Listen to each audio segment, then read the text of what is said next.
Hello guys, this is your friend from ninjavibeZ and we are back with a new fanfic, which is what if Naruto was chosen by 12 angelic beauties as their eternal harem king. Part -1 and if you enjoy this fanfic then please press the like button and subscribe to my channel for more fanfic like this. And now let's start the fanfic. Hokage Monument. Nar sat atop of Mount Hokage, his feet dangling over the edge of the sculpted face of the Yandime. This particular spot had always been a source of comfort to the young shinobi. Whenever he had been hurt, be it by the villagers, his so-called friends, or even his own teammates and sensei, he came here to calm his spirit and help heal his heart. Today had been particularly hard on the young Jinchuriki. Today was the inauguration of the Godime Hokage and everyone had come out to see her. Sununade had given Nar a special gaze and a wink to signify that she indeed thanked him for all he had done for her. Nar had proven himself to be a hero yet again. First, he proved it on his team's mission in Wave Country when he stood tall against Zabuza and Haku. Next, he had held off the dreaded Orochimaru in the Forest of Death in an attempt to save his teammates, only to have what little control he had crippled by a strange seal applied by the evil Sannin. Even after all that, he went on to defeat Ka Inuka in fair combat, delivering some justice for himself and a dear friend. He then went on to swear vengeance and reap it against a genin that even Sasaki couldn't have beaten. Directly after that, Naruto fought toe-to-toe with and defeated his fellow demon container Gar. After recovering from both his injuries and from the loss of the Sandaime, he and Jiraiya, his new teacher, set out to find the Slug Princess to become their next Hokage. During which he mastered the Rasengan, a jutsu thought to have been lost with its creator, the Yandime. With it, he helped to drive away Orochimaru and his assistant Kabuto and rescued from herself. He had indeed accomplished more than even a small handful of shinobi could lay claim to over the duration of their careers in such a short time, but this meant little to the people he wanted acknowledgement from, like his teammates, sensei, and peers. They all still thought of him as a pathetic clown, not worth looking at or of even the most basic of courtesies and politeness. They knew nothing about him, but presumed to know everything. Even after his kunoichi teammate and longtime crush, Sakura had been told that Nar was the one who rescued her form, she still vehemently denied it and even took it out on Nar himself, saying that he had no right to butt in on Sasake's fight. She then hit him like she usually did, but this blow seemed to pierce his fragile heart, which brings us here to this hallowed ground. Unknown to anyone, even the Ikyakus, Ororuka, and now Jiraiya and her assistant Shizune, who had become like family to him, knew about this spot's real significance, its real meaning to the young shinobi. Only Hana Inuzuka and the late Sandaime who cast a special genjutsu over it to help Nar protect it knew about it. It was a series of seals that generated the illusion operated by blood seal that was keyed to only open for Nar himself. Hana called it the Garden of Tears. Nar reflected on this hauntingly beautiful name as he gazes off slightly to the right. The secluded part of the monument held a small patch of flowers that were all underneath a small soccer tree. Under this tree, in this beautiful patch of flowers, there stood 12 markers with 12 names on them. Each one held a vast array of both happy and painful memories attached to them as he looked over to the first marker, which had the name Yuki engraved on it. Flashback. He remembered the day he first saw her when he was merely 7 years old. He had wandered into the Forest of Death after evading a hostile crowd that chased him in there, but lacked the nerve to pursue him any further. He ventured further and further into the dangerous area until he was attacked by a wild beast that lived there. Just before he was dinner, another creature snagged him and dragged him up into the upper canopy of the forest where it was slightly safer. Nar opened his eyes and saw that a massive white snake had coiled around him, looking at him with curiosity. Hey, how's it going? He chuckled out nervously. The snake seemed to study him closely, its tongue flicking over him and getting his scent. The snake then took off with him through the trees at a rapid clip and delivered him to an area outside of the forest. Naruto was in shock. This snake was different from the other animals in that whacked-out forest. The very next day, he wandered inside again and managed to find it lounging in the sun. He approached the snake carefully and let her get his scent. After she did, she coiled around him gently and cuddled him, much to his amusement and joy. She became a friend to him. He gave her the name Yuki due to her beautiful snow-white scales. His happiness wasn't meant to last as the Chunin exams were now in progress. He was still inside the forest when a team of shinobi happened upon him and attacked him. Yuki came to his rescue and shielded him from a fire jutsu, but it cost her her life. Nar had somehow managed to get her over to his favorite spot and buried her, placing her marker at the base of a cherry tree. Flashback end. He missed her very much. Even thought they were together for such a short amount of time. It was one of the reasons why he hated fire jutsu and Sasake's almost exclusive use of them. His gaze wandered to another marker. This one marked Ran. Another flashback. Nar was given a pet to help him cope with how lonely he was all the time. A small goldfish that he named Ran after a water lily that he saw earlier and that the fish had the same color. He put her into a bowl and kept her close to his bedside as he poured out his heart and soul to her. Ah, it's not like you can really understand me, but if I just pretend that you can, it makes everything not hurt so much. He confided in her one day as he left to go and grab some fish food for her. Unfortunately, he was always subject to angry people coming into his small apartment and raiding it. They found Ran's fishbowl and got a nasty idea. They poured massive amounts of salt into the water, strangling and killing Ran. When Nar returned with her food, his heart broke. He put her in a small wooden box that he scavenged from a flower shop and buried her at his special place. "So you can still listen to me," he whispered as he carried himself home. And those small one-sided conversations may have made him look like a loom, but they meant the world to the lonely boy. He found that his memories just couldn't be suppressed as his gaze fell upon a third marker marked. Again, you know the drill. During a New Year's festival that he managed to sneak into, he won a ring toss game and won a prize, a small turtle.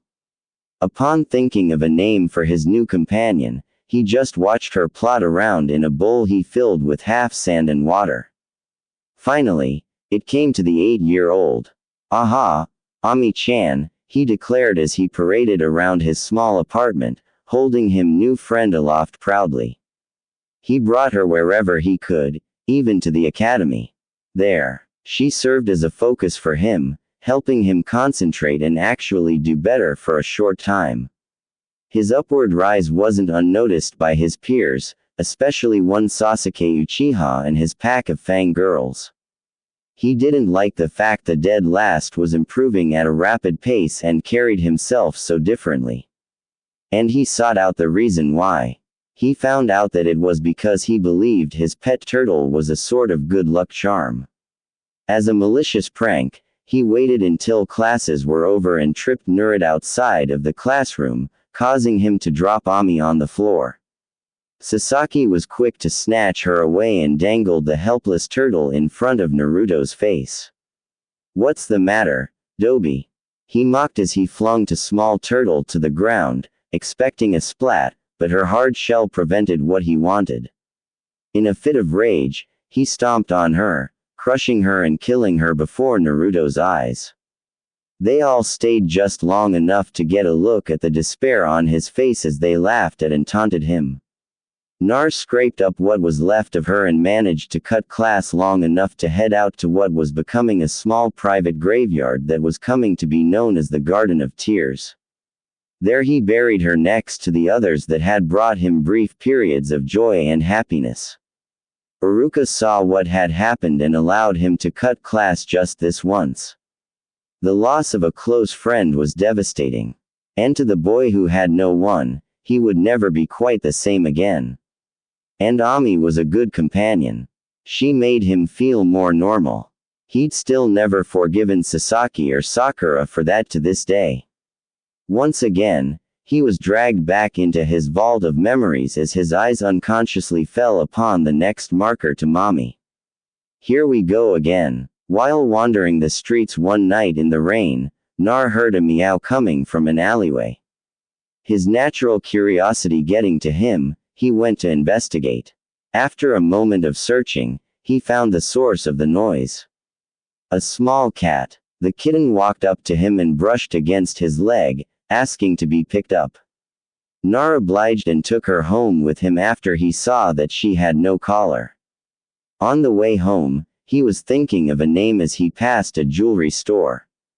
Then he looked into her eyes and saw that they were a beautiful teal color. He stopped and looked at the window display and saw a jewel of the same color. Then it hit him.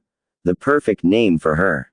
To Mommy. Yeah, come on, Tammy-chan, we're going home. Nar crowed as they marched off to his apartment. Over the next few weeks, the cat had become completely comfortable around the blonde boy as he constantly talked to her as if she were human, laughing and playing with her. She wound up following him everywhere, even to the academy. During his lunch breaks, he'd always be seen with her sitting on his lap, purring in contentment. Sadly, one day as he was on his way to school, he was running a bit late, so Tamami was running to catch up with him since he was rather fast for a human. A horse-drawn cart that barely missed him had run over her. She died almost instantly, in following with a sad tradition that was developing with all of his pets thus far. He buried her lovingly in the Garden of Tears. And again, another friend gone. I wish you were still with me. He thought sadly as his couldn't stop himself from looking at the next marker. Midori. Man, more to go. Naruto's apartment had just been trashed again, and he was still in the process of repairing and repainting it when he heard a small clatter from inside his apartment one night. He got up from his bed, wielding a kunai that Serbi had given to him, and searched out the cause of the noise. Hearing it again, he dashed into his kitchen where his paint cans were to find that they were knocked over and saw small paw prints of green paint leading up to his fridge. Peering inside, he saw a small tanuki covered in green paint eating some leftover noodles. Instead of getting angry, he almost laughed himself sick. He had too much of a heart to kick the small creature out, so he made a makeshift bed for her and cleaned her up. He noted that she was surprisingly calm about the whole thing. When he was finally finished, he saw that she had a spot of green paint on her coat that would not come off, but it gave him an inspiration for a name. It's time for bed. Nay, Midori-chan, he winked at the tanuki, who seemed pleased to stay with him as it crawled under his covers. Nar sighed. I guess you can sleep in the bed for tonight. I just gave you a bath after all. Again, Naruto had a companion that helped him stave off his loneliness. And again, the villagers were angry with this development. Midori was a highly curious and adventurous little tanuki who would go wherever he went. She also had a habit of trying to snag a nibble of whatever Nar was eating, too. That habit became her doom. A couple of merchants that wanted Naruto gone pretty badly had gotten hold of a particularly nasty pathogen and shadowed him to the Ikyaku ramen stand. Once there, they distracted the stand owners and Nar, dumping the poison into his food. Midori snagged a bite of pork while Nar got one too, but they both immediately fell ill. Chuki and Ayame wasted no time in taking them to the hospital and alerted the Sandame, who forced them to work on Naruto and fetch an Inuzuka vet to help out Midori. Luckily for Nar, a perk of having the Kalobi sealed inside of him was that he had an insane immune system and an inhuman resistance to any and all poisons. This virulent poison was no match for it. Midori, on the other hand, she didn't have his strength. As he got over the effects of the poison, he rushed out of the hospital and over to the vet clinic.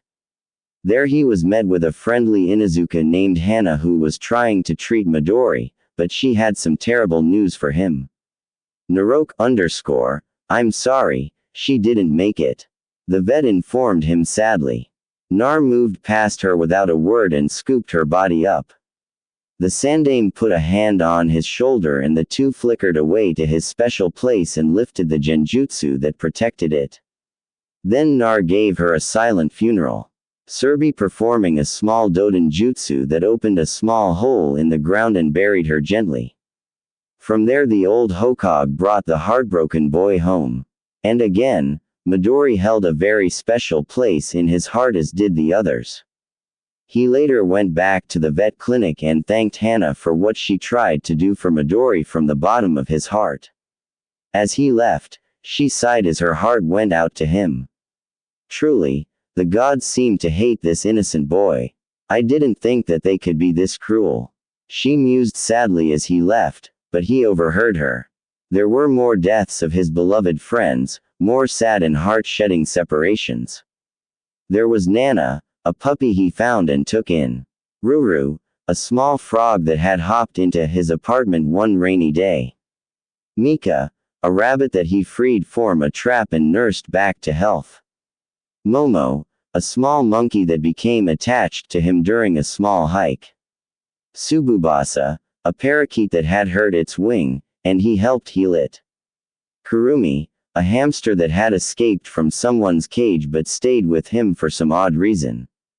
But the one that hit him the hardest was fairly recent and made him hate most of his classmates, especially Sasaki and Ka, driving him to the very brink of hating the village as a whole. Akane, sometimes I can still feel you with me. Nar cried inwardly, a few tears making their way down his face. If all of this happened to you, you'd start to question if there was a god, too. It was in the summer before his final year in the academy and he was training near his special spot on Mount Hokage when he heard a whine coming from a bush near where he was resting after a grueling training session. Upon further inspection, he found that it was a young fox that was making the sounds and its front leg was injured. Shush. Hey, I won't hurt you. He tried to soothe the young vixen as he tried to reach out to her, but she was distrustful of humans. She clamped down on his hand, but Nar didn't jerk away.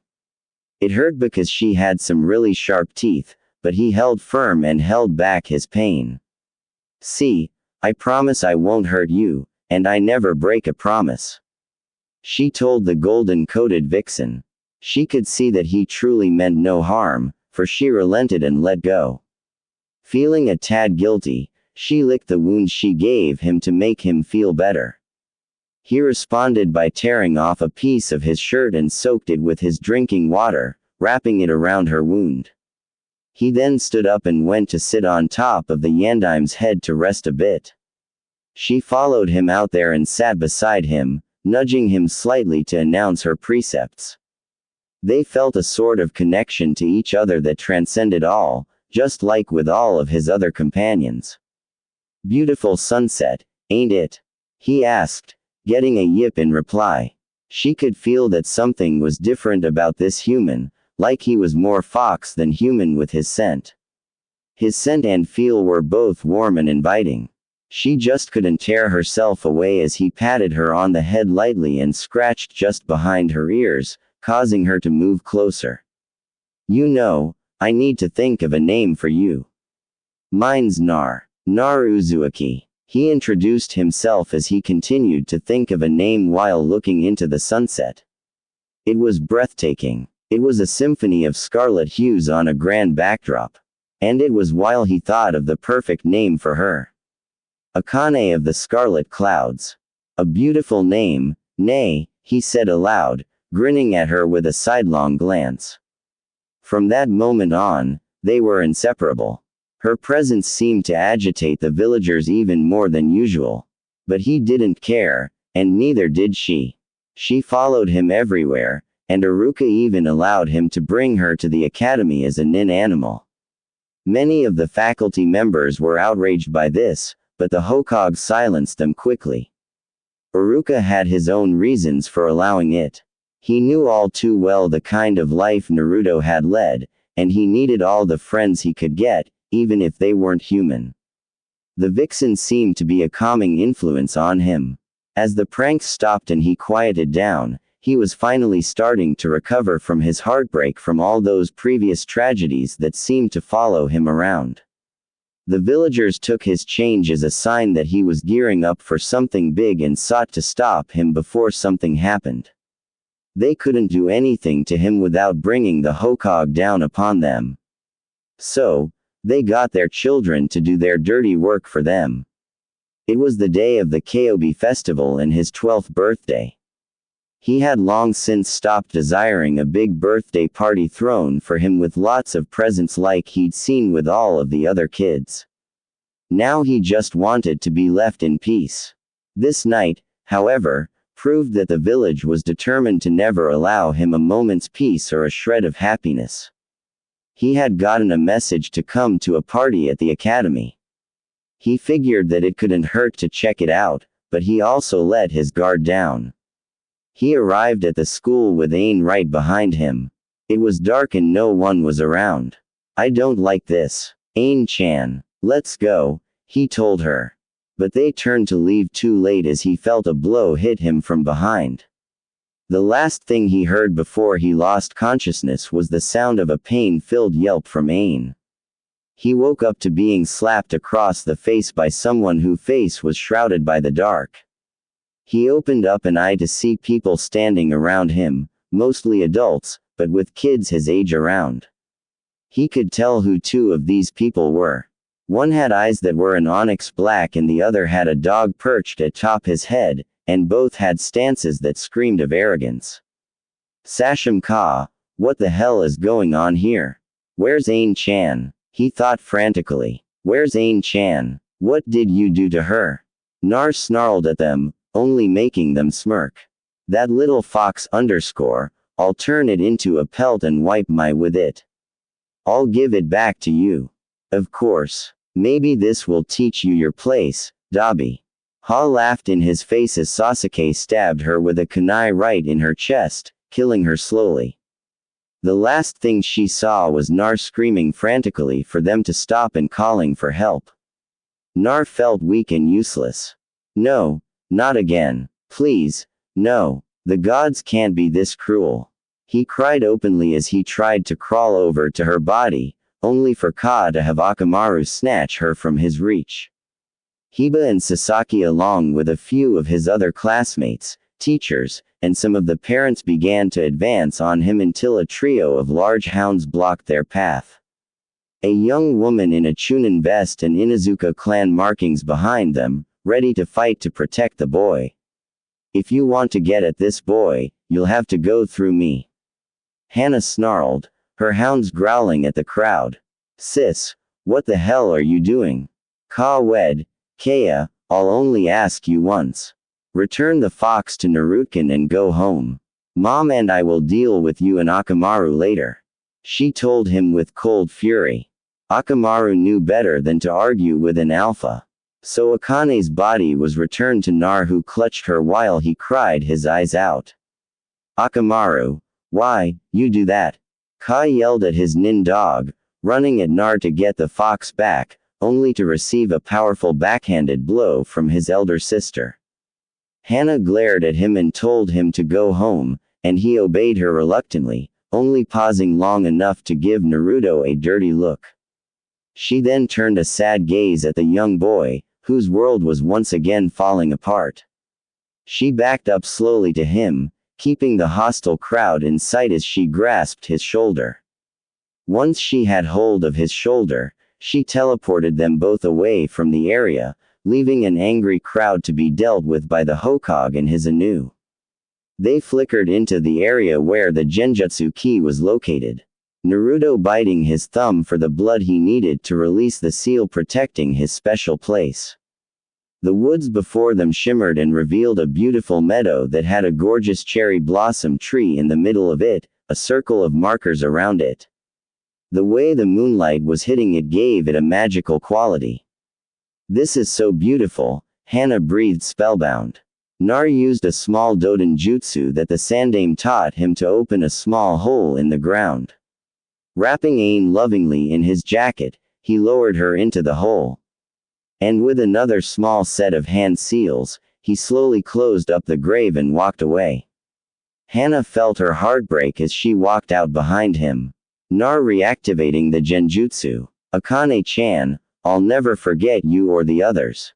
I'll always love you all, he murmured as Hana helped him home. Man, I feel depressed. A few tears came unbidden as he stood up. This trip usually made him feel better, but he wasn't. If anything, he was now angry. He stood and said a silent prayer as he walked away. He looked up to the sky, wondering if his beloved friends saw all that he had accomplished and if they would be proud of him. Elsewhere, unknown to our blonde hero, somebody was watching him. She had been watching him for years. She cried for his pain.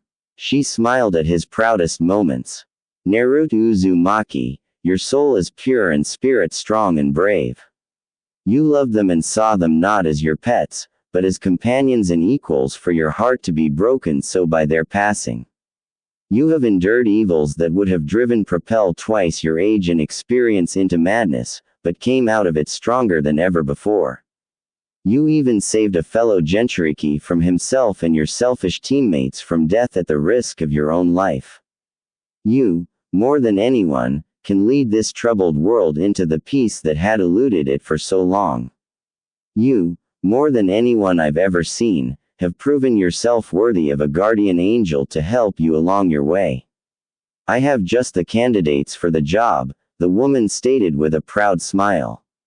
She was exceptionally beautiful with long purple hair, a flowing white gown, and holding a glowing staff.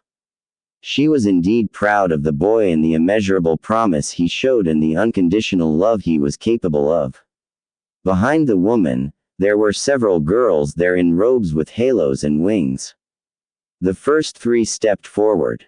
One had long red hair, the second hair aquamarine hair that was done up on the back with a clip.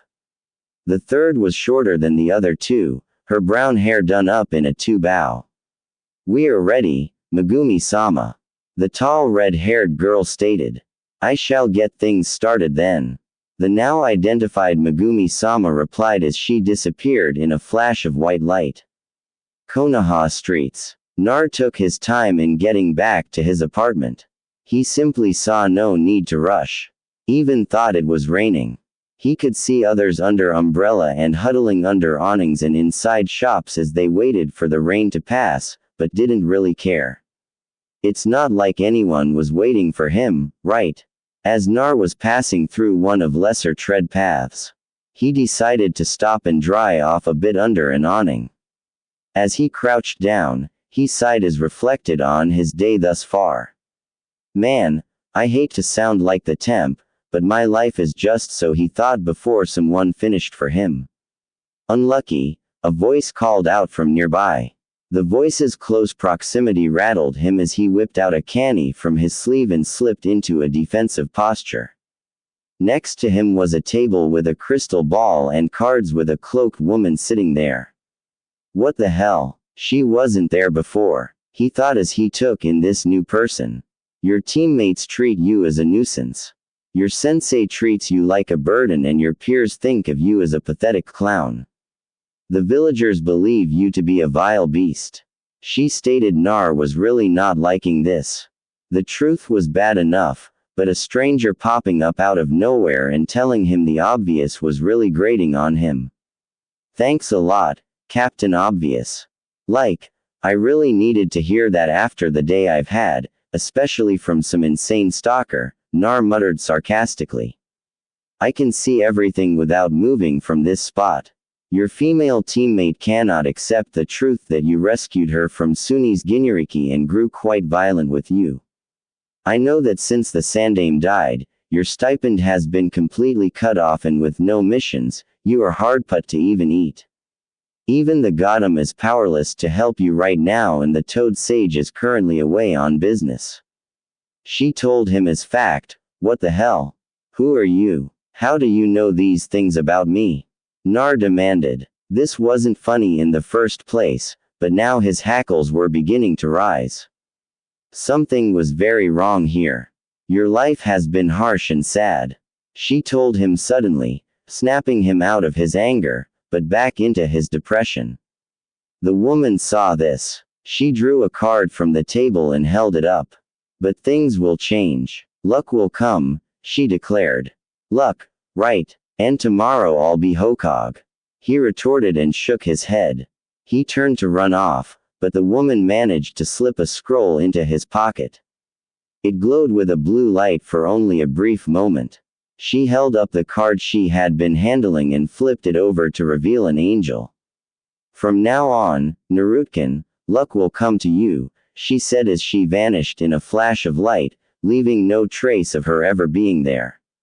Nar's apartment complex. Nar had been roof hopping across town as the rain let up, enabling him to pick up the pace in getting home to dry off and maybe take a bath if the plumbing was still working. Nearby, he saw Tora the cat escaping from another genin team. He quickly snatched the cat and hid it in his jacket. The team that was tracking him passed them by and he felt that it was safe for him to go. The cat gave him a grateful meow as he scampered off. Naruto doing the same. Naruto finally reached his apartment and removed his wet jacket and sandals, plopping down in his room as he thought of what had happened that day. He quickly decided to take a bath to warm up. So he stripped down and hopped in. Thankfully, the water was warm. Luck, huh, like that'll ever happen, he muttered as he relaxed into his bath. As he relaxed, the scroll that had been slipped into his pocket fell out and unfurled on his floor. A circular pattern lined with 12 different colors and lines from each leading into a small central circle and a central diamond design appeared on it. The seal began to glow with a gentle blue light which was getting stronger by the second. Nar yawned as he stepped out of the tub with a towel around his waist, rummaging through his fridge for something to drink. He found a bottle of water and took a quick tug on it, putting it back, and was about to head back into his room, but the light to the common area was on. That's weird. I thought I turned that off. He wondered aloud as he palmed a kunai and tread cautiously toward the front of the house to see what was going on. Once he got there, he was greeted by the sight of 3 girls around and near his age. The first had long red hair that was done up in a very loose ponytail and had red eyes. The second had bluish-green hair that was done up in the back.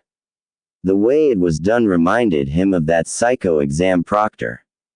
The third had light brown hair with her bands framing her face, her hair done up in bow on each side. Her face oddly reminded him faintly of a hamster. Hi there. The green-haired girl greeted cheerfully. Good evening, Nano. The shorter brown-haired girl greeted him in the same manner. I'm sorry. We arrived while you were bathing. The taller redhead apologized, bowing slightly, but showed some cleavage, making him flush brightly. Oh, what's up? Nar replied, scratching the back of his head sheepishly before realizing what was happening. Whoa, hold up a sec. What the hell are you doing in here? Who the hell are you? Nar yelled. The girls sat and stared at him for a moment before they huddled together. This must be such a shock for him. The redhead told the others, I don't blame him. That's natural for this kind of situation. The green-haired girl agreed. He looks so familiar. I just don't know why. The brown-haired girl. You're right. He looks familiar to me, too. The redhead replied. Me, too. This is weird. The green-haired girl added. Excuse me. I'm still here, Narpand. The 3 girls turned and faced him again. The middle girl performed a 3-fingered bow. Very formal. How do you do? My name is Ran. She introduced herself. My name's Tsubasa. Hi there, Tsubasa said with a wink. I'm Kurumi Nano, she greeted, but her stomach rumbled.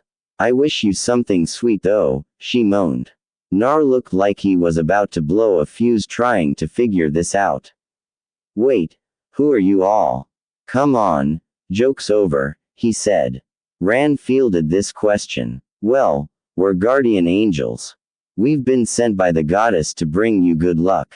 She explained to him. Well, now that we explained who we are, don't you think you should introduce yourself? Tsubasa requested. The frankness of the request caught him off guard, but he answered her nonetheless. My name's Nar Uzuaki. He introduced himself. What do you do for a living? Where are your parents? Tsubasa asked. Well, I'm a shinobi and I'm an orphan. He replied. The look on his face made Tsubasa regret asking that question. Do you have girlfriend? Kurumi asked. No. What girl in her right mind would want anything to do with me? Was the curt reply. All three winced at the acid in his tone. They looked the 13-year-old shinobi over carefully. I don't see why they wouldn't. You're kind of cute, Tsubasa told him. Kurumi agreed. Now girls, focus. Ran lightly chided. Ah, come on, Ran. You don't find him a little cute? Tsubasa teased. Well, well, sort of. She stammered out. Oi, I still want to know how you got in here. Nar called out. He went unheard as Tsubasa stood up and clapped her hands twice. All right, now let's get started. Started on what? Nar asked wearily. Why, helping you, of course, Ran answered with a smile. Well, start by cleaning this room, she added, taking in the lived-in condition of his apartment. The girls quickly divided the tasks. Tsubasa offered to clean the room up. Kurumi left to take care of the laundry and Ran announced that she would cook dinner. All three of them at the same time puffed into smoke, and when it cleared, they all had on aprons and bandanas in their hair. What the? He exclaimed as he accidentally let his towel drop, letting the secret out, so to speak. All three girls got a real good look at mini Naruto, stunned by the sight. Nar, however, passed out in embarrassment from having his manhood exposed suddenly in front of these attractive girls. Slowly, Nar was coming back around as the world came back into focus. He sat up and found that he was in his room again, tucked into bed, and that it was morning. Oh man, I need to stop sleeping on an empty stomach. I had such a weird dream, he muttered. He looked around his room to find that 2 more futons were laid out and that the strange girls from yesterday were passed out on them in their PJs as well. Nar immediately sequestered himself in the bathroom as he tried to sort all of this out. It was after a few moments of thinking that he heard them at the door. Hey Nar, Kurumi asked, knocking on the door. Come on out, Tsubasa called out to him. Excuse me, but are you still upset about last night? Ran asked gently. Don't worry about it. We were animals before we became angels. Tsubasa explained. What the hell is going on with those three? First they're angels, now they were animals. Just what are they? He wondered. Just then, there was a knock at his door. I'll get it, Tsubasa chirped as she bounced over to the door. At the door, there was an Ambu standing there, and she looked confused. I didn't get the wrong apartment. Did I? Nar Uzuaki lives here, she asked. Oh, Naruto-kun. He's in the bathroom. What's up? She asked. He needs to see the Hokage immediately. The cat masked and relayed her instructions and then vanished in a flurry of leaves, leaving behind a trio of impressed angels. That was kind of neat, Nano. Kurumi piped up. I know, Ran added as she went to relay the message. Naruto-kun, the Hokage needs to see you, she told him. Nar sighed as he got up and left the bathroom, slipping on a surprisingly clean and mended jumpsuit. Did you guys do this? He asked them. Ran answered. Nice. He whispered as he turned to them. Well, you should probably go home now, he told them. But if you mean our home, Ran began. I think the spirit world is a little bit different from home. Tsubasa finished. Besides, if we weren't here, you'd run right smack into bad luck again. Kurumi deadpanned. Nar just shook his head.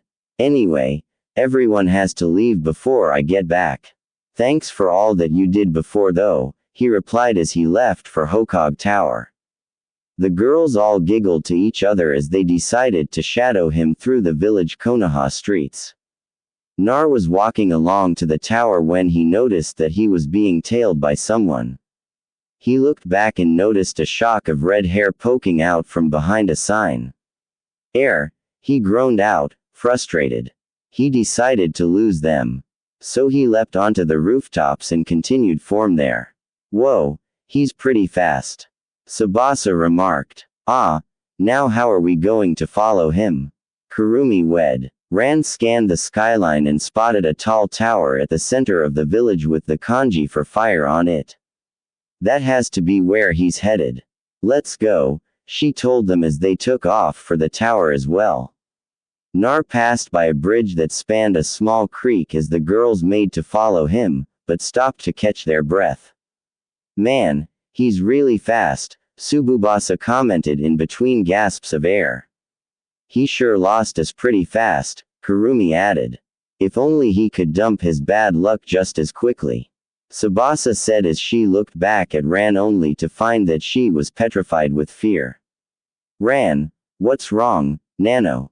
Kurumi asked. Something about the way she was swaying wasn't right. Ran slumped to her knees and her head drooped. I'm afraid of water. She admitted. Tsubasa was about to ask why, but the answer hit her quickly. It's because of your past life, isn't it?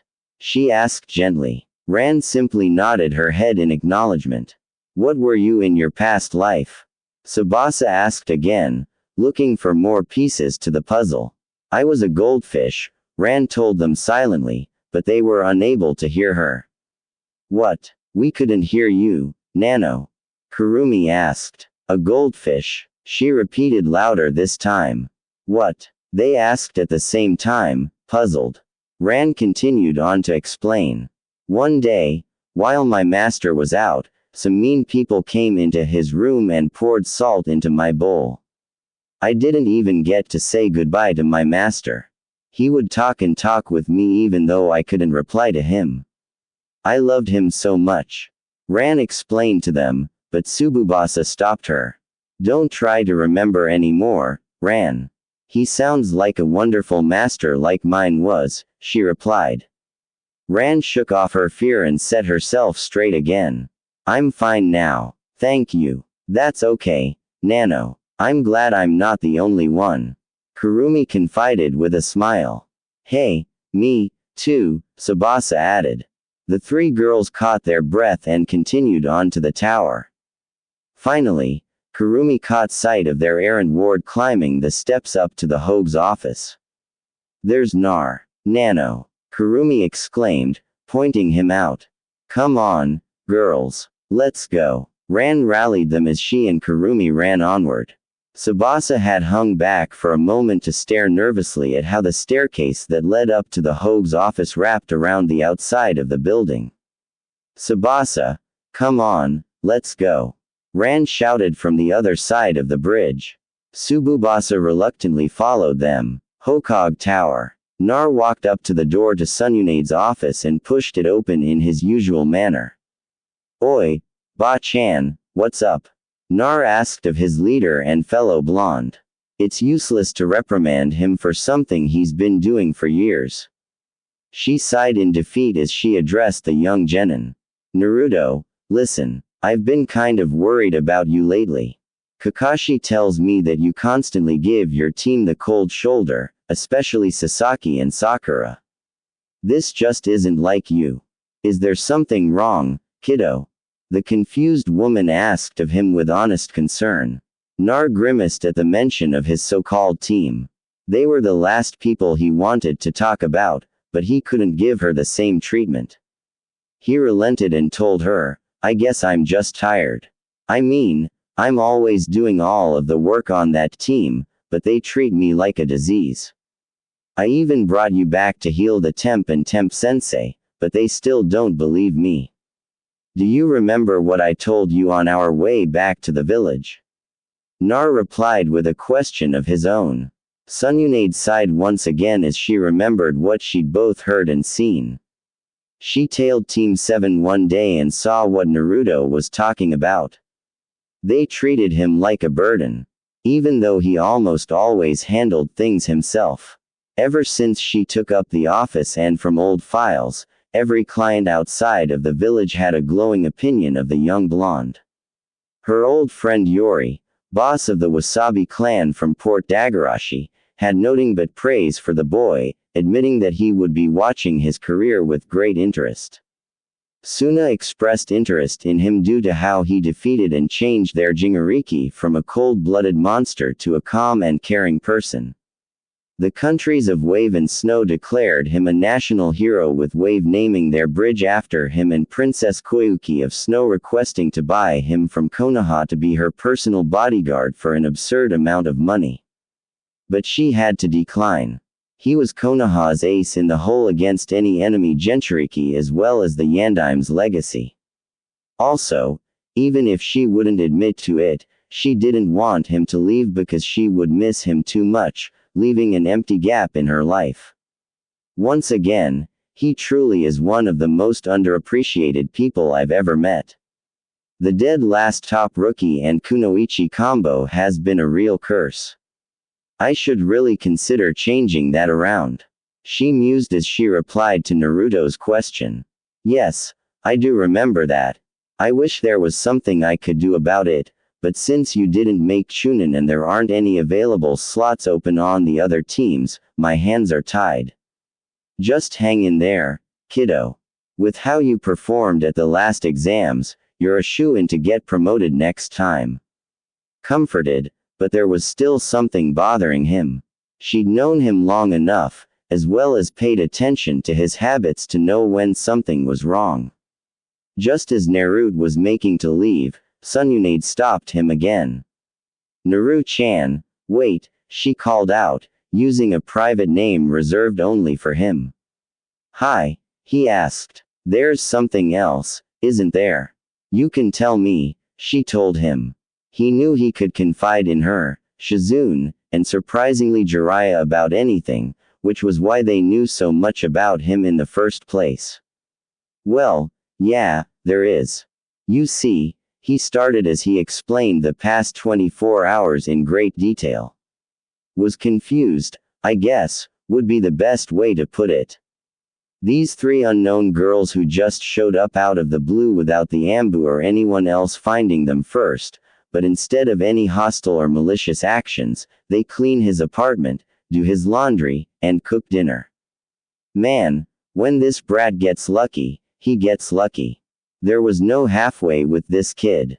Damn, I really need to drag this kid to a casino with me. Damn that Shizune. That's not a good example to set for Nar-chan. Screw that, he gets worse from that old pervert Jiraiya. She thought Nar wasn't lacking in adult guidance. It was just the actual good, wholesome guidance he was lacking. His primary sensei was one of the biggest, most incorrigible perverts the world has ever and will ever see. Shizune was the biggest worry Warts had ever known. An ulcer and a breakdown is only the beginning of her problems. Then there's herself, one of the worst winos and gamblers in shinobi history. Oh yeah, real good role models. Before we get too far off track, let's get back to the issue at hand. Well, this doesn't sound too bad. Mused aloud. It's freaky. They came out of nowhere and claimed that they're freaking angels or animals or some crap like that. He yelled, although he had to admit that they were pretty cute and they did share some of the same names as some of his beloved pets. Wait, what? They also said they were angels and animals. It can't be, he thought as he zoned out. Hey, kiddo, you in there? The beautiful blonde asked as she shook his shoulder. She knew from the haunted look in his eyes there was more to it than just that. Yeah, I'm here, Nar answered shakily, confirming her suspicions. Are you sure that's everything? Naru-chan, you know you can tell me anything. She told him softly and comfortingly. It was at times like this he viewed the beautiful Sanin as his mother, a figure in his life that he desperately needed. He finally broke down and told her about his past, something that only Hana Anuka and old Serbi himself knew the whole story about. She was happy that he trusted her enough to open himself up to her like this, but she was also enraged that the village just couldn't let this boy be. Even worse, they took it out on defenseless animals. The only friends that Naruto's ever known to do this to him and those poor animals was truly monstrous. Even Sakura, who had come to her begging for training, had a hand in this. Now, her chances of an apprenticeship had gone up in smoke. No way in hell am I taking that little underscore on as a student. Someone who would do such a thing doesn't deserve to learn my secrets. She seethed with anger. The mighty Sanin found herself shedding a few tears at his tale. I'm sorry for what it's worth, she told him as she embraced him tightly. She could tell that this was a very sore subject for him, even more so than the Kyobi. He was also stuck on a team with two of the murderers of his friends. She now understood why he distrusted them so much and why he wanted to leave the team so badly. Even his crush on the pink-haired girl was a farce. He was cordial and nice to them, but beyond that, she couldn't blame him for not wanting to associate with them. It's all right, Sunune-chan. Listen, if you have the time, I'll take you there and introduce you to my friends. He told her with a sad smile. She nodded her head as she stood up and placed her hand on his shoulder, flickering them to where his true friends rest in peace, the Garden of Tears. On the other side of the door, the three girls heard everything and were stunned. Were they indeed serving the master that showed them such loving care all those years ago? They had to know. So they bolted out of the tower bound for Hokage Monument Garden of Tears. They appeared atop of the Yandaime's head on the monument and walked slightly over to the side. Sunune could tell that there was a genjutsu barrier up over a small patch of the forest, but it was very faint. Only a shinobi on par with herself or Jiraiya could notice it, and only from very close by, and had to have been set up by a master. Naru-chan, did sensei set this up for you? She asked. Nar responded by weaving through a set of hand seals and biting his thumb for the blood to deactivate the genjutsu barrier. The tree shimmered and faded away to reveal the most beautiful meadows had ever seen. Around the central cherry blossom tree, she saw the 12 markers with the names of his loved ones inscribed on them. Grave markers. Hey guys, it's me again. I just wanted to introduce someone special. Her name is Sunune and she's become like a mother to me, and I just wanted her to meet you all. He said aloud to the 12 markers. She could almost feel as if something was watching them. Something intangible and spiritual about this place. To the boy she'd come to know and love. This was hallowed ground, a sort of holy place and refuge for him. It was this place that knows of his entire life, all of his fears, worries, and joys. He was even more broken than she ever was, but this remarkable boy was so strong. Not for the first time, she felt truly proud of him. Behind them, the three angels were huffing and puffing from their run up the mountain to catch up to them. They finally made it up the mountain as Kurumi followed his scent over to the special place. The view took their breath away, and from a distance, they spotted the markers that bore their names. Noticed them coming up from behind and whipped around quickly. Who are you? What are you doing here? She demanded. You three again. I thought I told you to go home. Nar said, his bangs shadowing his eyes. But we aren't lying to you, Nano. We can prove it, Kurumi exclaimed as she and the other two stood by their graves and began to glow, their angelic robes shimmering into existence. Nar and Sunade were stunned and floored by what they were seeing. She knew that this was no genjutsu or trick as she felt no chakra. This was real, master. Don't you remember me? I'm Kurumi the hamster. You found me after I escaped from my cage and took me in.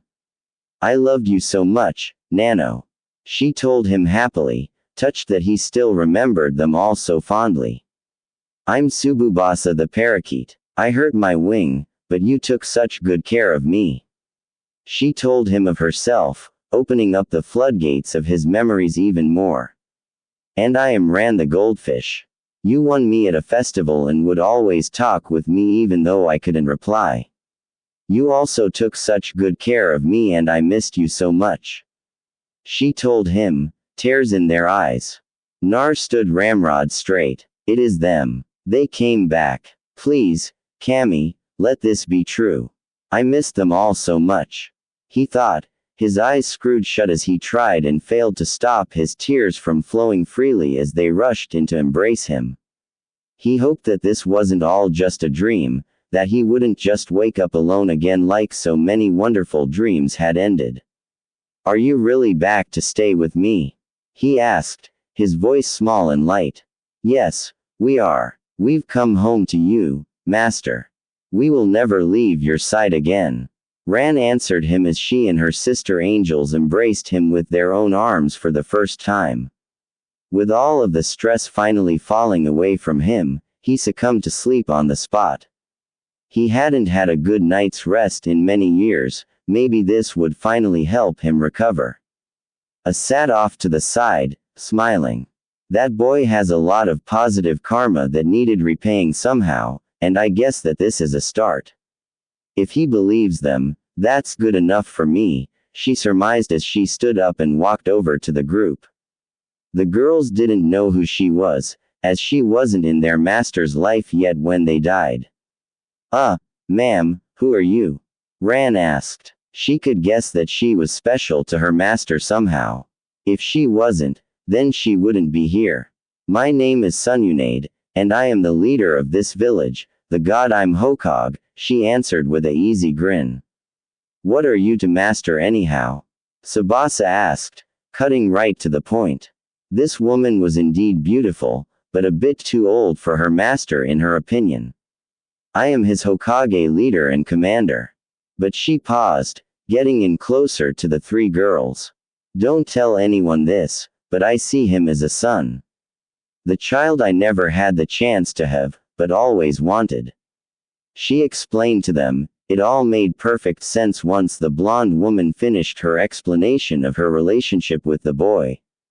During the conversation, Tsubasa noticed that she said, God, I'm Hokage. When she and the other angels were alive, they remembered a kindly old man being the Hokage, the Sandaime Hokage. Serbi-sensei was my teacher when I was Naru-chan's age, and he was the Sandaime Hokage up until the invasion a couple of months ago.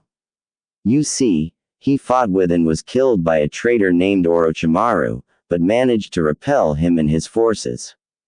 Naru-chan and my old teammate Jera were sent out to find me and asked me to become the next Hokage. Sununade said as she told them about when she first met their master, the bet that was made, the fight with Orochimaru, and finally their return to the village. All three girls only knew what went on in his life up to when they died, which was when Naruto was still very young. Now, this newer Naruto was like a hero out of a storybook. A hero in every sense of the word. They were filled with an even deeper sense of pride in him. But one thing still bothered them. What was it that made the people in this village hate him so much? Save for only a small handful of people. Sununade-san, why do people seem to hate him so much? He's a wonderful person, Ran asked, speaking for the other two angels who nodded to the affirmative. No, that is his secret to tell, not mine. Sorry, girls, the beautiful Hokage told them with a sad smile. The girls looked like they were going to protest, but a glance from Ran made them back down. We understand this secret must be very painful if he doesn't want to speak of it to anyone. But we want him to know that we wouldn't care as he is the master that cared for us in our past lives and that we love him very much. The red-haired girl told, making the mighty Kunoichi smile. Narukami must really be trying to make things up to you. I happy for you and I will not let this village ruin this for you. Sununade vowed as Nar came around again. Nar groaned as he came around. He looked around and saw the three girls. You were real, he cheered as he stood up again. It was starting to get dark out as Sunade needed to get back to her office and finish some paperwork. Nar noticed that she was pressed for time and asked why she didn't use Cage Bunch to do the work. Ada's mood lightened considerably as she cheerily flickered all of them to her office, made the clones and instructed them about the paperwork and decided to call it a night. The group bound for Ikyaku Ramen to get some dinner. Along the way, Naruto let out a relieved sigh. Things were finally looking up. Something told him that things were going to be just fine. Ikyaku Ramensade and her party appeared in a flurry of leaves in front of the ramen stand, surprising many of the people around them that the Hokage herself and three unknown yet cute girls were with the Kyobi child, with Sununade placing her hand on his shoulder as they walked into the stand. As he lifted the curtain, Chuki Ikyaku and his daughter Ayame turned around to greet their customers when she saw two familiar heads of blonde hair. Hey there, Naruto Kungsunade-sama. Strange weather lately, huh? She greeted and referred to the rain that seemed to come out of nowhere the previous day and how today it looked like it never rained. Yeah, tell me about it. I got caught out in it while training. Nar grumbled. Ayame was about to take their orders when she noticed that they weren't alone. Oh, who are your new friends? Nar girlfriends maybe. Ayame teased her pseudo little brother. What a yame on! Naruto yelled in embarrassment, much to the amusement of Sunade and the girls who took it upon themselves to make their own introductions. I am Ran, pleased to meet you. Ayame-san, Ran said pleasantly. Hey there, I'm Tsubasa. The aqua green-haired girl greeted happily. I'm Kurumi. Where's that wonderful smell coming from? Nano. The hamster-like girl chirped, sniffing the air intently. Ayame chuckled lightly. I'm Ayame Ikyaku, and that's my dad in the back. We run and own this stand, and Naruto here has been our best customer for years. So, what will your orders be? She asked. Tomatsu ramen for me. Sununade ordered miso pork. Naruto chirped. Same as Naruto actually. Ran replied. Same here. Tsubasa seconded. Ditto. Nano. Biggest one you've got. Kurumi called out in a chipper voice. Alrighty then, Dad. 1 tonkatsu and 4 miso pork. Ayame yelled into the kitchen. Soon the orders were ready and the ramen was brought out by Tuki, who introduced himself to Naruto's new friends. So, these pretty young ladies are friends of yours, Nar. I knew you had potential, kiddo. Chuki barked with laughter, clapping the boy he considered a nephew on the back. Nar blushed heavily at the thought of any one of them being his girlfriend, and identical blush on the girls showed that they weren't averse to the idea either. His normal active personality fit Tsubasa like a glove. His appetite could match Kurumi's and he was prone to bashful moments similar to Ran. The rest of the meal passed with more conversation and Sununade explaining the situation in the village, since much had changed since they had transmigrated. They were sad to hear that the kind old man that was the Hokage had passed away. But Sunade was proving to be very accommodating. Ever since old Sr. Toby died, and since she found that he was her godson, she had been holding on to his inheritance, or what was left of it after the council taxed the heart and soul out of it. The house, a sizable fortune, Minato's and Kasha's libraries, and some information on the Uzumaki remained. Most of the furniture from within the home had been taken as memorabilia, as had the pictures of the former occupants. All that remained was sealed within a large scroll that sat next to the forbidden scroll with a blood seal upon it, so that only the current Hokage and Naruto himself could open it. It was the only way to safeguard what Liddy had left. The time had come to give him the house. No better time like the present. Sununade mused. Say Naru-chan. Since these girls are here to stay, where will they stay? Your small apartment can barely house you alone, let alone 3 more people, she asked him. Nar paused at the mention of living conditions. He truly hadn't thought about that. Damn, Ba-chan has a good point. That little shack is barely big enough for me as it is, and I can't make the girls cram themselves in there. Sigh. I'll just have to pull in more D ranks using my clones to raise more money for a bigger apartment. The diminutive blonde shinobi thought to himself. Sunade, who prided herself on being one of the only people that was able to tell what Naruto was really thinking, could tell what he was worried about. He felt that he would need to work at least 4 times harder than he already does.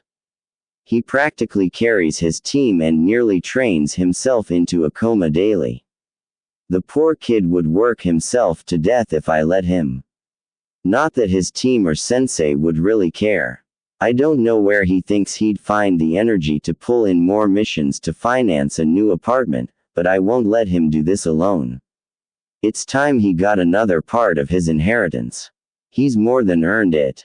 Mused. He really did deserve more than what he got in life thus far, especially since the council, in all of their infinite wisdom, decided to cut off his stipend in the interest of drawing funds to rebuild the village. She checked the register on a hunch and discovered that his stipend was the only one cut off. I already know what you're thinking, Naru-chan. I already found you a good place next to my own. And before you worry about the payment for it, you'll just do some extra work for me in the office from time to time. I'll pay the rent and we'll consider it an even exchange. That way, we'll both hold our heads up and you can think of it as extra training to become Hokage. She proposed. She knew he wouldn't accept it willy-nilly. His work ethic wouldn't allow him to without earning it somehow. The Sandaime had him doing errands for him to earn his stipend and he knew more about that office than she even would. Thanks, Kason. He thanked her, whispering the final part so that only she could hear him. She was happy to hear him refer to her as Mama Sununade. It beat the hell out of Grandma even though it was a front. The group then paid for their tabs or tried. Chuki wouldn't hear of it, explaining that since he brought in some new customers, their meal was on the house tonight. Sununade then took Naruto by the place that she told him about. The boy was in awe of the sheer size of the place since the place he'd been diving in was so small and cramped. He was so excited that he began to jump and dance around like he used to, making Sun smile. Thank you, Sununade. Couch. He cheered as he wrapped her in a tight hug that left her gasping for breath as he bolted off for home. Kusha-chan, I really love your little boy like he was my very own. I don't mean to take him from you, but I promise that from here on out, I'll do everything in my power to help him and protect him from his enemies here in this village. Sununade vowed as she locked up and left for home for the night. Naruto's apartment complex. Nar bolted into the apartment to tell the girls the good news to find another girl there. She had auburn hair that is done in a manner that reminded him of a cat's ears and she had teal eyes that hid behind glasses. She was arguing with the other 3 girls over something when she noticed him walk through the door. Almost as if she teleported, she tackled him with a loving embrace. Master Nar, I missed you, she cried as she nuzzled her cheek against his, again strangely similar to a cat. Who when was all the surprised blonde could get out until Tsubasa answered him. Well, the goddess decided that we weren't enough, so she sent to mommy here to assist us. The bird girl said sourly, folding her arms akimbo with a slight scowl. Ran and Kurumi didn't look too happy either with how affectionate Tammy was being. Wait to mommy, she's back. Nar caught her name and remembered her. I missed you too, he told the catgirl as he embraced her back. So what did Miss Sununade want to talk to you about? Ran asked, garnering a smile from him. She wanted to show me an actual house near where she and Shizune Enshin live. In exchange for doing some extra work in her office, she'll give us the house fair and square. He yelled in excitement, the other girls gasping in surprise. You mean a bigger house? That's wonderful. Tsubasa cheered. Yeah, she's so nice, Nano. Kurumi chimed in. This will solve our lodging problem in one go. I really need to meet her and say thank you to Mommy added. So when do we move in? Ran asked. Next week. Let's get packing. He cheered until a knock at the door. Coming. He yelled as he ran to the door and opened it to reveal his sensei Kakashi. Nar, I just came by to wonder why you weren't at team training this morning. He demanded with a scowl visible underneath his mask. I was with Bakken this morning. She had something she wanted to talk to me about. He answered, his hand over his seal. Kakashi got the hint. Next time, tell me first, he ordered. But before disappearing, he noticed that he wasn't alone. Who's in there with you? He asked suspiciously. Why does it matter? Is it so strange to you that I might actually have company? Nar shot back. He couldn't have Kakashio or his teammates finding out about the girls. Not yet. Don't disrespect me, young man. As your sensei, I need to know about anyone you might associate with like that troublemaker Anko. I told you not to hang around her. Kakashi scolded. So freaking what? I hang around with Anko Nei because she's actually nice to me, treats me like a person, and she'll explain things to me that you won't. Also, since when were you so concerned for my well-being? Nar countered. I can see I won't get anywhere with you. Just be a training on time next time. The copy nin ordered as he vanished in a puff of smoke. Who was that? Tsubasa asked, eyebrow raised. That was my sensei Kakashi Hideki. Nar told them, air quoting the sensei part. They could tell that this person wasn't really in his good graces. I take it he's kind of a jerk, huh?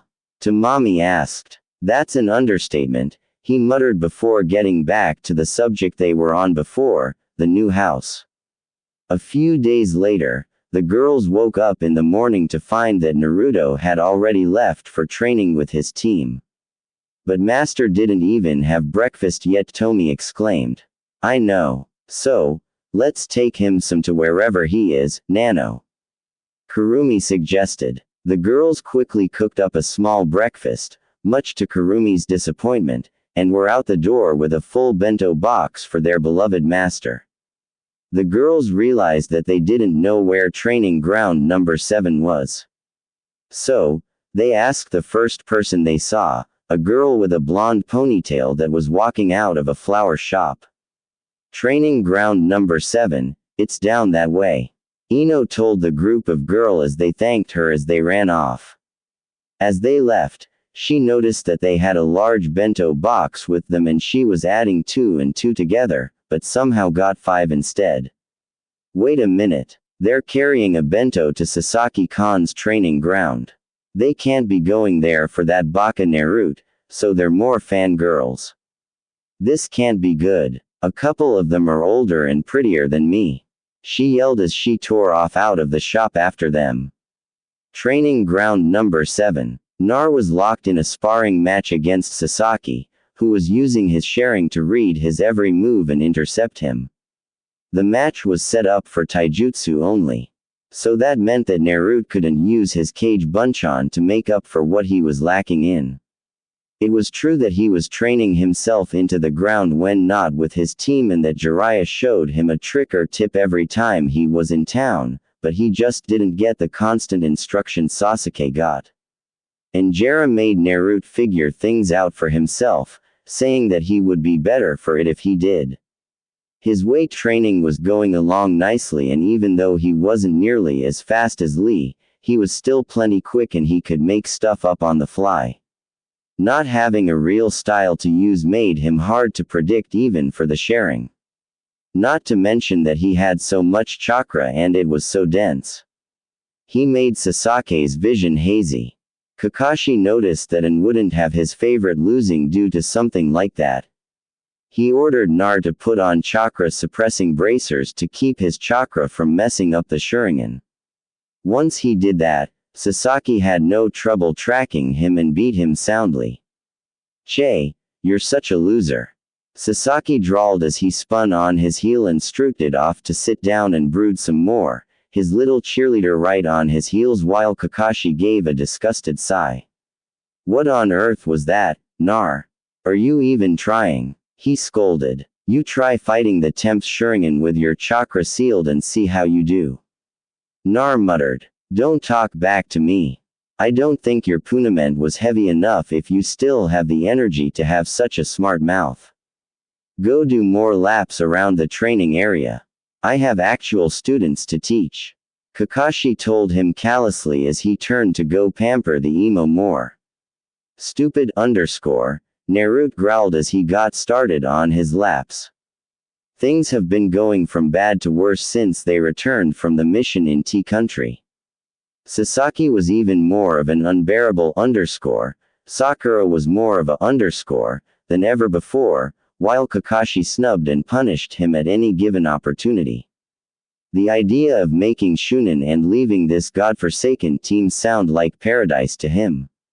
Soon, a quartet of girls arrived in the clearing and approached the rest of Team 7. Sakura eyed them nastily, thinking them to be more fangirls. "Girls, you'll have to wait until we're done here to give Sasaki _ his gifts," Kakashi said negligently without even looking up from his book. "Yeah, you skanks get lost. Sasaki _ is mine." Sakura the Raid Pink Pitbull snarled, earning a frown from Tsububasa. "Who said we were here for that guy? We want to see Naruto _ the aquamarine-haired girl shot back. "Yes, may we please speak with him? We want to give him this bento since he didn't eat breakfast this morning," Ran added in trying to calm tempers. This soccer girl was making it really hard to remain calm. Something about her just rubbed her the wrong way. Who would want anything to do with that loser? Sasaki scoffed. "A loser? Huh, would a loser have saved your butt countless times?" Tammy retorted. The other girls told her of Naruto's latest missions and of his feats and bravery. She loved her master before, but now he was like a hero in a fairy tale. "WH told you that?" "WH. No one was supposed to know." Sasaki snarled as he glared death at the girl, his dirty secret out in the open. Tsububasa pulled Tammy behind her to protect her from anything Sasaki may try. She was a rarity among guardian angels in the fact that she was trained to fight to a high degree and had access to her kind's own form of power, Reiki or spiritual energy to augment her performance. The goddess wanted to make sure that the girls wouldn't be helpless down there. So, all of them were at least proficient at fighting hand-to-hand in addition to their own spells, but a few actually specialized in it, and she was one of them. Sasaki snarled at the girl who bowed her path. "Move. No, she is my sister, so I won't let you touch her. Besides, she's right. Naruto is more than you could ever hope to be." Tsububasa shot back as she assumed her unarmed combat form, which was crane-style kung fu. "How dare you insult Sasaki _ Sakura screeched as she threw herself at Tsububasa. She swooped in low and swept the pink-haired, horribly offensive joke of a kunoichi off of her feet and finished her with a palm strike to her solar plexus, knocking the wind from her and incapacitating her easily all in one solid and fluid movement. She took Sakura out with ease. This girl is more than she seems. On top of that, she knows Nar and addresses him in a familiar manner. Kakashi thought as he continued to watch. Sasaki took the opportunity to launch a sneak attack and nailed her in the back with a roundhouse kick, knocking her unconscious with a bleeding head injury. As he advanced on her, he picked her up by the collar and cocked his fist back to finish her off, but an orange blur sent him flying back into a tree. "Tam, I knew you were a coward, but this is going too far." Nar snarled as wisps of crimson were beginning to be seen around him. The bracers that Kakashi had slapped on him were actually burning away to nothing as a wave of malevolent anger swept over the offending party. Nar was now setting the downed girl down gently while Ran worked on her injuries. "Take care of her," Nar asked of Ran.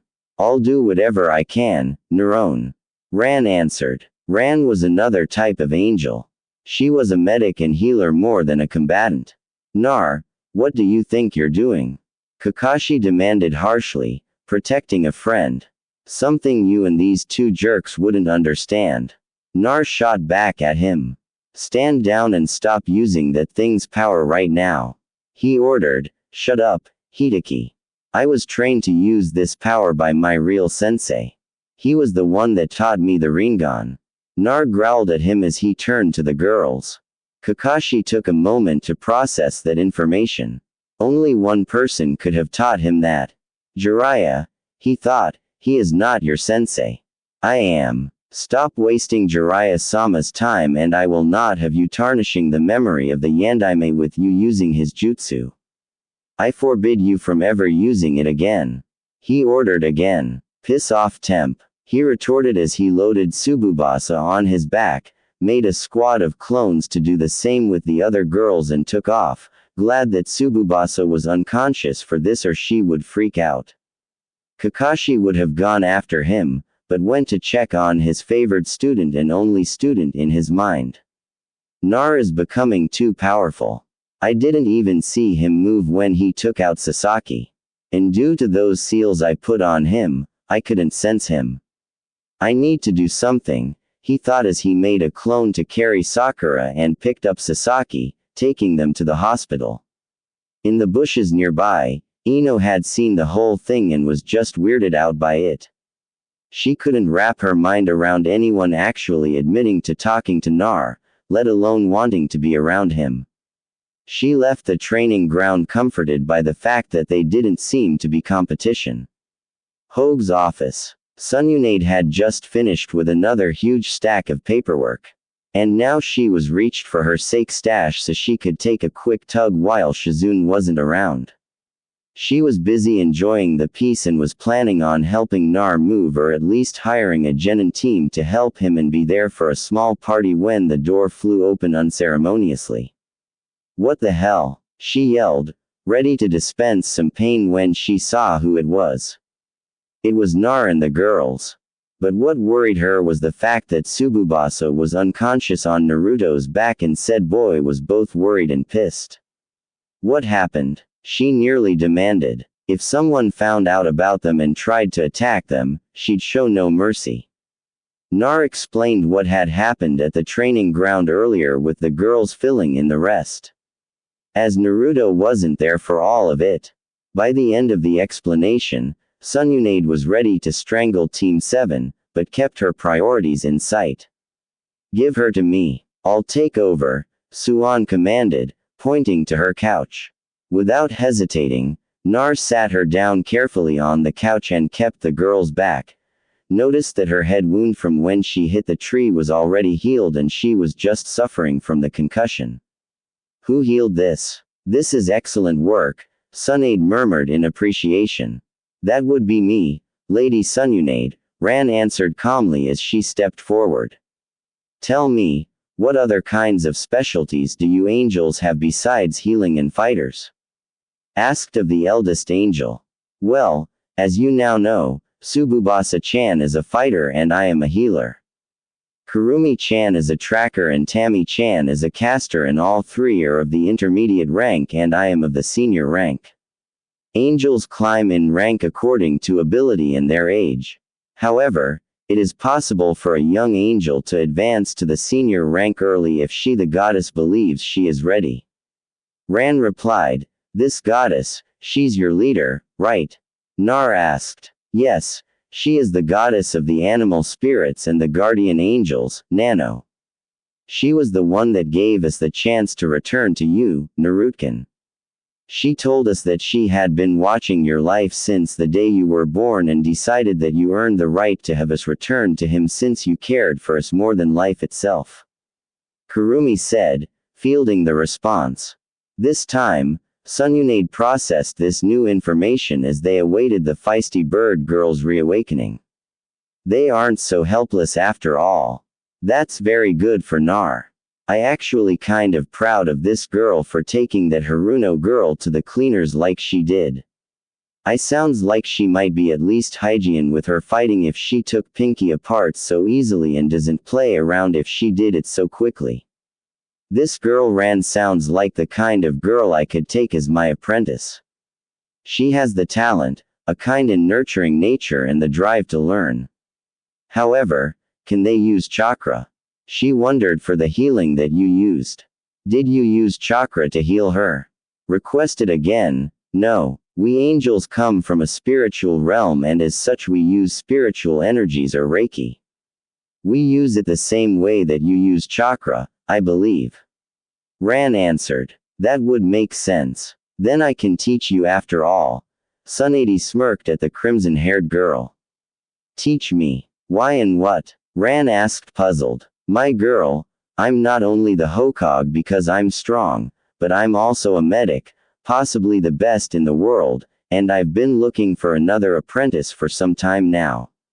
My assistant, Shizune, was my first student, but she can hold her own now, and she's nearly as good as me.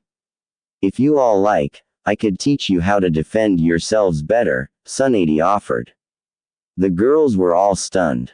From what they learned of the woman before them, she was a legendary kunoichi and healer, and she was offering to help teach them the skills they needed to survive in this harsh, unforgiving world and to better help their master. However, they felt that they needed to defer to their master for permission. I don't mind at all. That'll be kind of cool.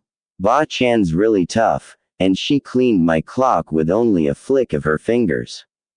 Nar told them with a wide grin, unashamed that she beat him so easily. Good. Now, when Naruto helps me around the office, you all can come and we'll do the training then. Okay. The blonde Hokage instructed. Hi, Sunade-sensei. The three conscious girls chimed enthusiastically, rousing their sister from her concussion. You what hit me? Tsubasa asked groggy. A cowardly temp. That's who. Nar fumed as he remembered Sasuke's little sneak attack. That jerk. Just wait till I see him again. Tsubasa growled, nursing a small goose egg on her head while she visualized the various ways she could educate said jerk on why attacking her was a bad idea. She was looking around at everyone else and got curious. What did I miss? She asked, to which the rest of the girls filled her in on what Swand asked. Tsubasa knew that the woman was strong, but wanted to see for herself what she could do. She was always more of a put your money where your mouth is type of person. Just chuckled and picked up a small bar of solid steel and bent it like it was made of wax.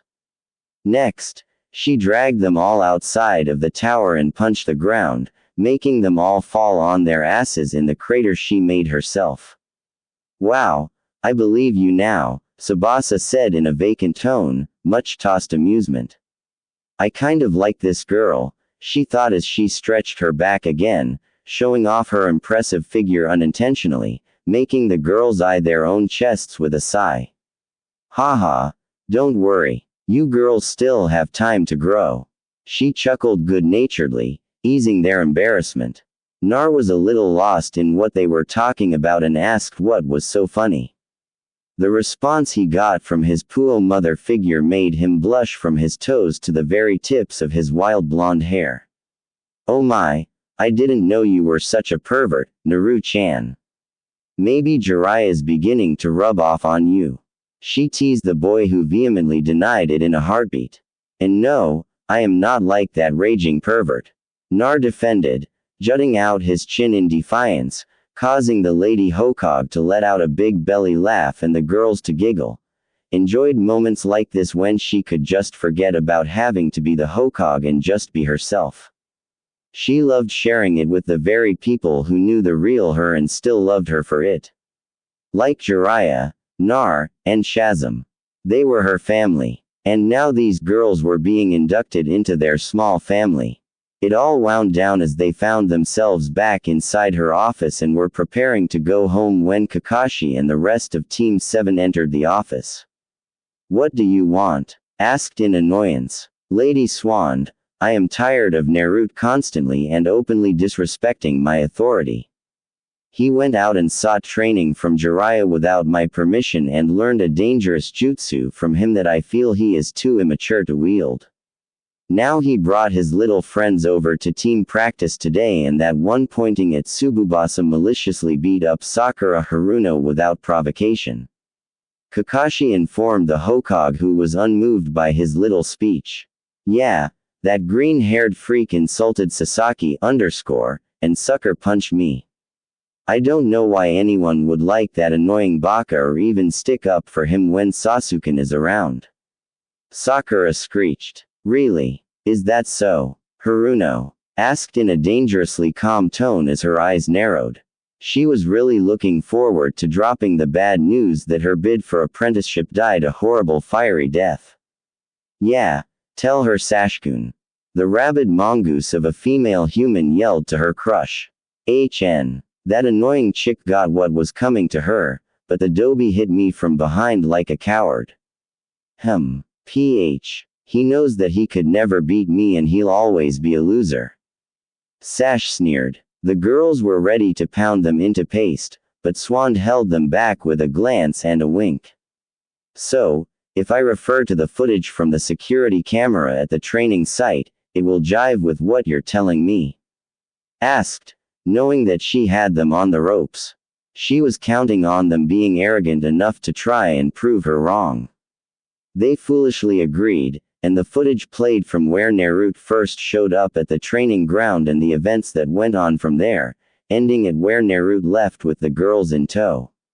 Had was not just pissed, but uber pissed. "Somebody drank all of my sake and Wrath of God type of pissed off. So, Hideki, you saw fit to not only blatantly lie to me, but also to hinder the development of one of your genin just because he was starting to pose a challenge to your favorite and getting training from my pervert of a teammate. Might I remind you that Jirao tranks you by far and he has the right to train whomever he sees fit and he can teach his apprentice whatever he desires. He saved my life with that jutsu and just because you have a little conopion about Nar being the one chosen and not the Uchiha doesn't give you the right to do this to him. Furthermore, he was with me yesterday and we had some important things to discuss like his future." She drilled into the smug copy nin. "Why is it that a mere Janine, the dead last of all Janine, is so important?" He questioned. "He has been the ward of the Hokage since birth, passed down from Surbi-sensei to me, and I take it very seriously. He was the one that brought me back here to heal yours and the Uchiha brats' sorry asses in the first place and take over this place as the Hokage." She snarled in response. No way was she going to let this little one-eyed piss ant belly her around. "So he's still a little loser and why haven't you made me your apprentice yet?" "I need to impress Sasaki Sakura butted in rudely. "Oh ho, I'm going to enjoy this thought wickedly. You as my apprentice, this has to be some kind of really bad tasteless joke. Why would I want a pathetic sniveling fangirl associated with my teachings or with me in any way? I already found a worthy apprentice, and it's not you. Just the sight of you makes me want to vomit," bellowed at the disrespectful girl, making her face scrunch up in fury. "WH is she? I'll cave her face in." The she-beast shrieked in fury. "I am Miss Haruno," Ran answered in calm defiance. "Ragh." Sakura screamed as she attempted to go Lu for Igno on Ran, but she was intercepted by Sununate herself. "That does it. Team 7 has pissed me off for the final time. You are hereby disbanded. Haruno, you and the Uchiha will be going back to the academy to have you attitudes readjusted and you hockey are suspended for 6 months. Turn in your headbands before your leave and don't let that door hit you on the way out." She ordered them with finality, flaring her key at them for added effect. B. But what about the Dobi? Why isn't he being punished? Sakura stammered out. Why should I go back to the academy when I need to kill my brother and avenge my clan? How dare? Sasaki ranted before Sununade had him in a vice-like grip. You listen, and you'd better listen good, because I'm only telling you this once. I make the decision as to why you are going back and he is not, is because he actually tried working with you. But the two of you are just too arrogant for your own good. As for your vengeance, little boy, it'll have to wait. You had responsibilities as an active duty shinobi to serve the village, not yourself. Maybe your time in the academy will help you remember your place. Boys Unade snarled at them while tossing the Uchiha out the door like a sack of garbage, the other two scurrying behind him. The council will hear of this. Sasaki threatened. Good. I'll chop them down a peg or two when they crawl in here too, responded. The rest of the room's occupants looked on in sheer awe for the woman's commanding sense. She turned her attention back to them. What? She asked. That was highly impressive, Lady Sunade. Such a commanding presence, Rand told her with a smile. Yeah, you really put those guys away. Tsubasa added. Hey, I'm free of them now. Nar asked quietly. Yeah, this pretty much sets you free. For missions, I'll just tack you on to existing teams for now, and you'll be able to work here without any troubles from Hideki or your teammates. When the time comes for the Chunin exams again, I'll find you a team that needs a person, and you'll take it with them, but remember to keep up on your training. Understood, she told the young genin, who nodded his head quickly. Nar could breathe easier now that the weight around his neck called Team 7 was gone. Ever since the girls came about, his luck had changed for the better, and he couldn't wait to see what happened next. At Naruto's apartment, getting ready to move, Nar was on cloud 9, and understandably so. His former team, if you could call them that, had just been disbanded, with Sasaki and Sakura being shunted back to the academy and Kakashi being suspended, pending a demotion for his blatant favoritism and malicious sabotage of a career. Really came through for him this time. Yet another reason why he loved the woman so much. Now he was moving out of his crappy old apartment and into the house that Sununade had picked out for him. The packing process went quickly, as Naruto didn't really have very much to begin with. Within an hour, they were already packed and ready to go. Nar leaving a full crew of Cage Bunch behind to clean the apartment from top to bottom and make it inspection ready. Across town, Nar had just opened the door to the house, and he and the girls were in utter awe of how much space there was inside. The house had a total of 7 bedrooms, 4 restrooms, 2 of them with baths in them. The girls were 2 to a room each, while Naruto picked 1 for himself. They would have to go find furnishings, a lot of them, to make the house more comfortable. Maybe since the extra work he'll be doing will pay for the rent, there'll be extra money to make this feel more like home. He thought as he felt his clone's disparies, letting him know that the old apartment was as clean as it could possibly get. Hell, it probably looked 10 times better than most of the other unit in that rinky-dink potting complex. That bastard landlord will still find something to about. Nar grumbled as he unpacked all of his clothes and looked around his room more. He noticed that his room alone was almost the size of his apartment.